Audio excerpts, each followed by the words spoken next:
ما كانش ينفع اسكت، كان لازم اطلع ولازم اتكلم ولازم اعمل الفيديو ده. حتى انا قلت لها ان انا هطلع وهتكلم. انا دلوقتي طلبت كام ديزاين معينين، تمام؟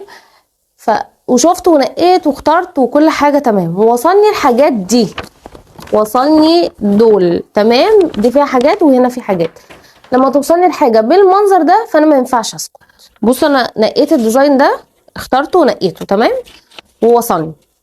دي كده ساعه، لما تجيلي الساعه بالمنظر ده فانا لازم اتكلم على حلاوه الساعه وجمال الساعه وجمال المنتجات اللي جات لي. انا جالي منتجات تانية بس اخدكم كده معايا شويه في حب الساعه دي والماتيريال بتاعتها. انا نقيت الديزاين، كل حاجه جات لي النهارده انا منقيه الديزاين بتاعها.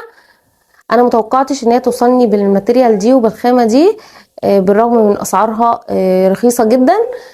انا عايزه اقول لكم انا اتصدمت لما عرفت اسعار الحاجه. انا توقعت بصراحه ان الحاجه هتجيني اي كلام، هتبقى حاجه زي الورق كده ممكن اخلي العيال بعد كده يلعبوا بيها. بصراحه لا، لما شفت الحاجه دي فقلت لازم اتكلم، لازم تحبوا. بصوا تعالوا كده شويه معايا في حب الساعه.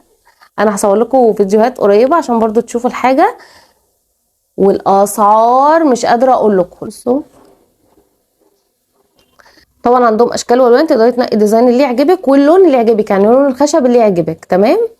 يلا على اللي بعده. بصوا الباكج بتاعهم، حتى الباكج حلو جدا. بصوا الجمال، هم منقين كل حاجه بتفاصيلها، هم عاملينها هاند ميد عشان نبقى بس ايه نركز على كلمه هاند ميد. الناس دي ناس مجتهده شاطره جدا. عايزه اوريكم بجد هم حاجاتهم قد ايه تحفه. بصوا الجمال، حبوا معايا بقى قطعه عجيبه عشان انا حبيتها جدا. دي علقه مفاتيح مكتوب عليها هوم. طبعا عندهم اشكال كتير والوان كتير، وتقدري تطلبي الديزاين اللي انت عايزاه، تقدري تكتبي اسم حد لو انت حابه.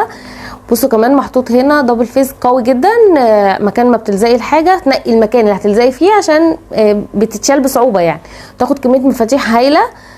حبيتها جدا، عجباني قوي، واللون بتاعها تحفه. طبعا ما نسوش ان هم يدلعوا المطبخ.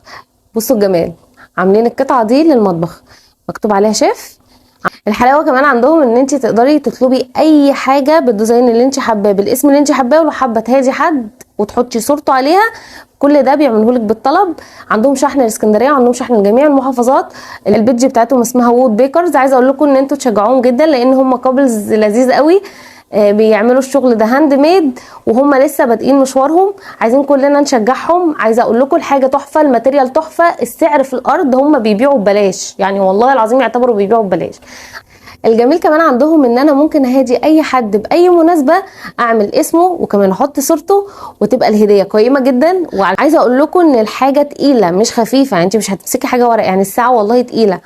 الشغل حلو قوي، تقدري تهدي اللي انت عايزه تهديه باي حاجه نفسك فيها، وكمان تكتبي الاسم وتعملي اهداء معين لو انت حابه. عندهم حاجه اقول لكم تاني، ان الناس دي بتبيع ببلاش، اسالوهم على الاسعار والله العظيم هتتصدموا صدمه عمركم لما تسمعوا الاسعار وتسمعوا سعر الساعه دي. بصراحه انا مش هقولك ان انت مش هتشتري من اي حد غيرهم. روحوا قولوا ان انتوا جايين تبع شيماء غريب، هم كمان بيعملوا عروض وخصومات حلوه قوي، ودعموهم. وبجد الناس دي تستاهل دعم. لما تلاقوا حد كده بيشقى وبيتعب هم دول الناس اللي محتاجه دعم. لما الناس تعمل حاجه بالجمال ده والرقي ده وكمان يعملوها هاند ميد من الالف للياء، فالناس دي محتاجه فعلا دعمنا. هسيب لك المكان اللي انت تقدري تطلبي منه تحت في اول كومنت. انا شيماء غريب، لو انت اول مره بتشوفيني ما تنسيش تحطي الكومنت الحلو اللي زيك، واشوفكم ان شاء الله على خير في فيديوهات حلوه جدا تسعدكم. مع السلامه.